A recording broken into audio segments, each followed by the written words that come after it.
धारचूला में ऑनलाइन जनगणना 2027 की शुरुआत हो चुकी है। अब घर बैठी होगी जनगणना। प्रशासन ने किया डिजिटल पहल का शुभारंभ। धारचूला में जनगणना 2027 के तहत ऑनलाइन प्रक्रिया की औपचारिक शुरुआत कर दी गई है। इस नई डिजिटल पहल का शुभारंभ अधिशासी अधिकारी नगर पालिका परिषद सौरभ त्रिपाठी एवं तहसीलदार दमन सिंह राणा के नेतृत्व में किया गया। कार्यक्रम की शुरुआत क्षेत्र के प्रमुख लोगों के साथ हुई।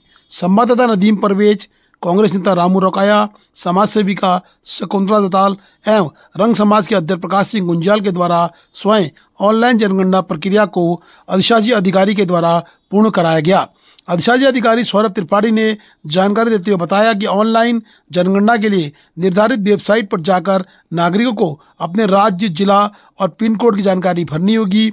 इसके बाद सिस्टम द्वारा लोकेशन ट्रेस कर उसे कंफर्म किया जाता है। आगे की प्रक्रिया में नागरिकों को अपने घर से जुड़ी विस्तृत जानकारी देनी होगी, जैसे मकान कच्चा है या पक्का, परिवार में कितने सदस्य हैं, बिजली की सुविधा उपलब्ध है या नहीं, खाना बनाने के साधन क्या हैं, बाथरूम है या नहीं, सीवर है या पिट है। सभी जानकारी भरने के बाद आवेदन सबमिट करने पर एक यूनिक आईडी जनरेट होती है, जो यह प्रमाणित करती है कि संबंधित परिवार की जनगणना पूरी हो चुकी है। तहसीलदार दमन सिंह, शेखर राणा और अधिशासी अधिकारी ने बताया कि जिन लोगों को ऑनलाइन प्रक्रिया में किसी प्रकार की दिक्कत हो रही होगी तो वे तहसील सभागार के मीटिंग हॉल में सुबह 11 बजे से शाम 5 बजे तक आकर प्रशासन से सहयोग प्राप्त कर सकते हैं। प्रशासन की विशेष अपील है, हर नागरिक इस डिजिटल जनगणना में भाग लेकर सटीक आंकड़े उपलब्ध कराने में सहयोग करे, जिससे भविष्य की योजनाओं का लाभ सही लोगों तक पहुंच सके। सेंसस को मैंने सेंसस को सर्च करते ही सबसे पहले टॉप में ऑप्शन आता है ऐसी सेंसस सेल्फ, ये स्वगणना का पहला ऑप्शन आ रहा है। स्वगणना के ऑप्शन में आपने क्लिक करना है। स्वगणना का ऑप्शन जैसे ही खुलता है उसके बाद आपको थोड़ी डिटेल फिल करनी होगी, जिसमें पहली डिटेल आती है अपने राज्य का चयन, स्टेट का चयन। तो स्टेट का चयन मैं कर लेता हूँ। यहाँ से उत्तराखंड मैंने चयनित कर लिया। उसके बाद यहाँ पर कैप्चा डालना है। कैप्चा में मैंने फिलिंग करी।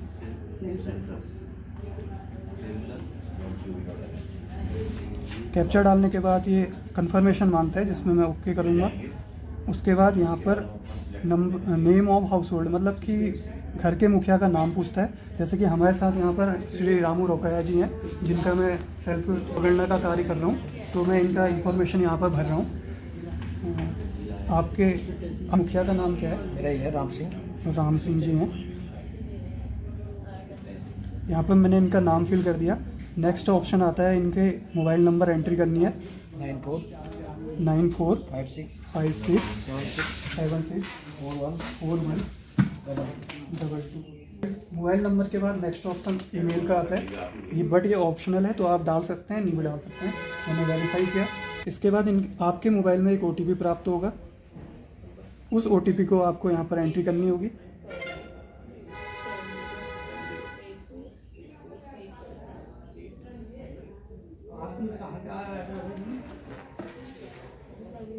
इस OTP के चयन के बाद आपको यहाँ पर ऑप्शन आता है कि आप लैंग्वेज सेलेक्ट कर सकते हैं। मैं यहाँ पर हिंदी लैंग्वेज सेलेक्ट कर रहा हूँ।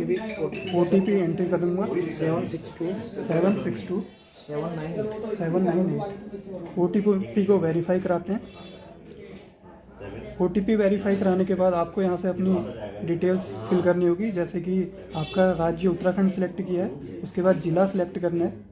ज़िले में मैंने पिथौरागढ़ सेलेक्ट कर दिया। उसके बाद आपका पिन कोड पूछेगा, 26 25 45 धारचूला का पिन कोड है, तो आप इसको डाल सकते हैं। फिर उसके बाद ये आपका लैंडमार्क या ग्राम या नगर का नाम पूछता है, तो यहाँ पर मैं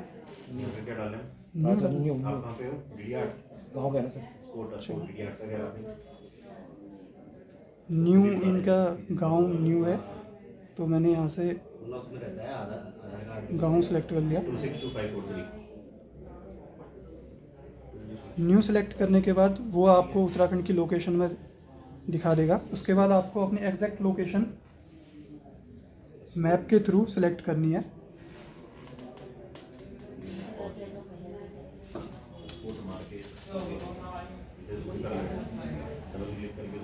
उसके बाद आप इसको कंफर्म करेंगे और उसके बाद आगे की प्रोसेस में आपको अपनी समस्त जानकारी फिल करनी है।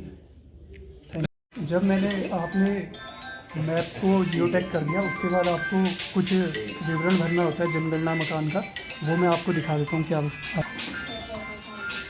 सबसे पहला विकल्प है जनगणना मकान के फर्श के प्रयुक्त प्रमुख सामग्री। एक मिनट। जनगणना मकान का विवरण भरना है। जैसे कि जनगणना मकान के विवरण में पहला क्वेश्चन है फर्श में प्रयुक्त प्रमुख सामग्री, तो इसमें सीमेंट का यूज किया गया है, तो सीमेंट में मैंने क्लिक कर दिया।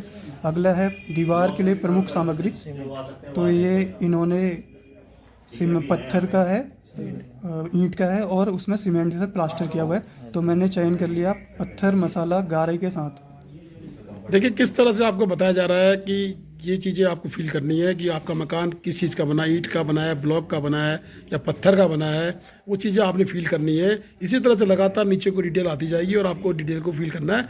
आपको अधिशासी अधिकारी नगर पालिका पूरी ब्रीफिंग कर रहे हैं, इस पर बने रहिए। फिर उसके बाद अगला पूछता है छत में प्रयुक्त प्रमुख सामग्री, तो इनकी जो छत है उस कंक्रीट की बनी है, तो कंक्रीट में मैंने क्लिक कर दिया। नेक्स्ट है मकान की स्थिति कैसी है, तो अच्छी स्थिति है, तो अच्छी में चले गए। उसके बाद इसको सेव कर दिया। उसके बाद अगली जानकारियाँ फिल करने को आ रही हैं, जैसे कि आपके परिवार में कुल कितने सदस्य हैं। 4 सदस्य हैं, तो मैंने 4 फिल कर दिया। मुखिया का लिंग क्या है, तो पुरुष कर दिया। उसके बाद आप किस जनजाति या जाति से अन्य पिछड़ा वर्ग से हैं। यहाँ पर 3 विकल्प आते हैं, एक तो SC, एक ST और एक अदर। तो जो भी सामान्य के या OBC के व्यक्ति हैं वो अदर में क्लिक करेंगे, और अनुसूचित जाति एवं जनजाति के ऑप्शन आपको अलग से दिखाई देते हैं। इसके बाद इसका स्वामित्व मकान का किसका है, इनका अपना स्वयं का है, तो अपने में कर दिया। रहने योग्य कुल कितने कमरे अवेलेबल हैं, इसके बारे में जानकारी पूछी गई है। 4 कमरे हैं इनके घर में, तो मैंने इन्होंने 4 भर दिया। इस परिवार में रहने वाले विवाहित दंपतियों की संख्या, कुल कितने विवाहित दंपति है, तो 1 है। उसके बाद आगे बढ़े। पेयजल का मुख्य स्रोत क्या है, नल से पानी आता है इनके यहाँ पे, तो हमने नल का पानी उपचारित स्रोत से हमने सिलेक्ट कर दिया। उसके बाद उस पेयजल की उपलब्धता परिसर के अंदर है या परिसर अंदर ही इनके पानी आता है, तो अंदर सेलेक्ट कर दिया।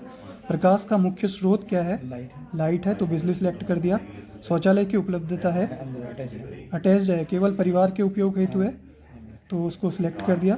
शौचालय का प्रकार इसमें पूछता है सेप्टिक टैंक है, सीवर सिस्टम है या अन्य पद्धति। सेप्टिक टैंक वाले हैं, तो सेप्टिक टैंक में सिलेक्ट कर दिया। उसके बाद सेप्टिक टैंक का टाइप सिलेक्ट कर दिया।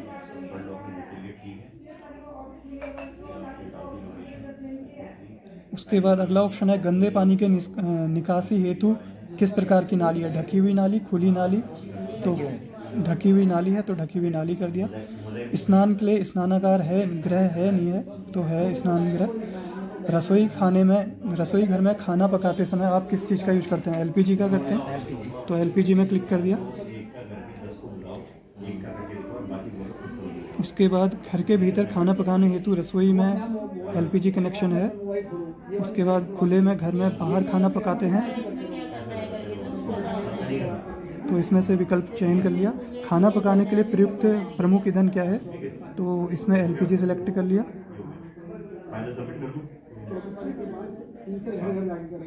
इसके बाद अगला विकल्प है आपके यहाँ रेडियो या ट्रांजिस्टर है या मोबाइल फ़ोन है।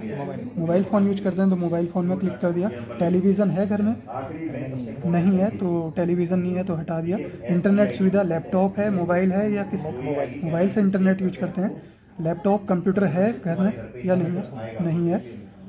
टेलीफोन या मोबाइल फ़ोन है, स्मार्टफोन है, तो स्मार्टफोन में क्लिक कर दिया। मोटरसाइकिल अवेलेबल है, मोटरसाइकिल अवेलेबल है, साइकिल अवेलेबल नहीं है। कार जीप अवेलेबल है, कार है, तो कार में हाँ कर दिया। परिवार में उपयोग किए जाने वाले प्रमुख अनाज का नाम, चावल, गेहूँ चावल में गेहूँ में कर दिया। उसके बाद इसको सेव कर दिया। इसके बाद आपका ये पूरे डाटा को रिवाइज करने के लिए एक ऑप्शन आता है पूर्वालोकन का। यहाँ से आप अपने डाटा को दोबारा से इस तरह से आपका अंतिम डाटा आएगा जो कि आपकी पूरी डिटेल देगा। उस डिटेल में आपको अगर लगता है कहीं पर कुछ कंफ्यूजन है तो आप उसको दोबारा से बना सकते हैं, लेकिन ये आप पूरी तरह से अगर सही ढंग से भरेंगे तो कोई कंफ्यूजन नहीं आएगा। जो डाटा आपका जो अभी तक जो आपने डाटा भरा है वो आपको यहाँ पर शो होता है। इसके लास्ट में ऑप्शन आता है संशोधन के लिए वापस जाएं। अगर आपको कोई डाटा गलत लगता है तो आप संशोधन के लिए वापस जा सकते हैं, या इसको बाद में सेव करने के लिए ड्राफ्ट के रूप में भी सेव कर सकते हैं, या अभी आप करना चाहते हैं तो पुष्टि करके सबमिट भी कर सकते हैं। मैं यहाँ पर पुष्टि करके सबमिट करता हूँ। सबमिशन के लिए विकल्प मांगता है, यहाँ पर हाँ सिलेक्ट कर दिया। इनका सफलतापूर्वक स्वगणना ये का अभी अधिशासी अधिकारी महोदय ने पहले मेरा भरा था नदीम परवेज का, उसके बाद रामू रोकाया जी का भरा, और दोनों ही सक्सेस हुए हैं। इसी तरह आप लोग अपने तरीके से भी भर सकते हैं और मदद चाहें तो आप लोग मदद भी ले सकते हैं। इसमें आपको एक डिटेल देता है। आपसे अनुरोध है कि अपना HLO पूरा करने पर इस ID को प्रगणक के साथ साझा करें। जब आपके घर में प्रगणक आएंगे उस टाइम पे आपको ये ID उन पर साझा करनी है, जिससे ऑटोमेटिकली प्रगणक के मोबाइल में आपका डाटा आ जाएगा। बस वो उसको क्रॉस चेक करेगा और ओके करके आपका जनगणना का कार्य पूर्ण होगा। Thank you. और ये जनगणना 2027 के बारे में मैं समस्त नगरवासियों को बताना चाहूँगा कि हमारे जनगणना का प्रथम चरण 24 अप्रैल से 23 मई तक होना है, जिसमें जो हमारे जनगणना के पर्यवेक्षक एवं प्रगणक हैं वो आपके घर घर आके जनगणना का कार्य करेंगे। इस जनगणना के कार्य को शुरू करने से पहले एक स्वगणना का ऑप्शन दिया गया है। स्वगणना में आपके द्वारा स्वयं से गणना की जानी है। इसके लिए आप अपने को सेंसस की वेबसाइट में जाके स्वगणना के ऑप्शन में जाके रजिस्टर करा सकते हैं और अपना सारा डिटेल उसमें फिल कर सकते हैं। अगर आपको इसमें किसी भी प्रकार की दिक्कत आ रही होगी तो इसमें आप हमसे संपर्क कर सकते हैं। मैं अधिशासी अधिकारी नगर पालिका धारचूला, जो कि शहरी क्षेत्र में चार्ज अधिकारी हूँ, एवं ग्रामीण क्षेत्र हेतु चार्ज अधिकारी श्रीमान तहसीलदार महोदय हैं। आप हम दोनों से संपर्क करके धारचूला तहसील के बारे में जानकारी प्राप्त कर सकते हैं। Thank you.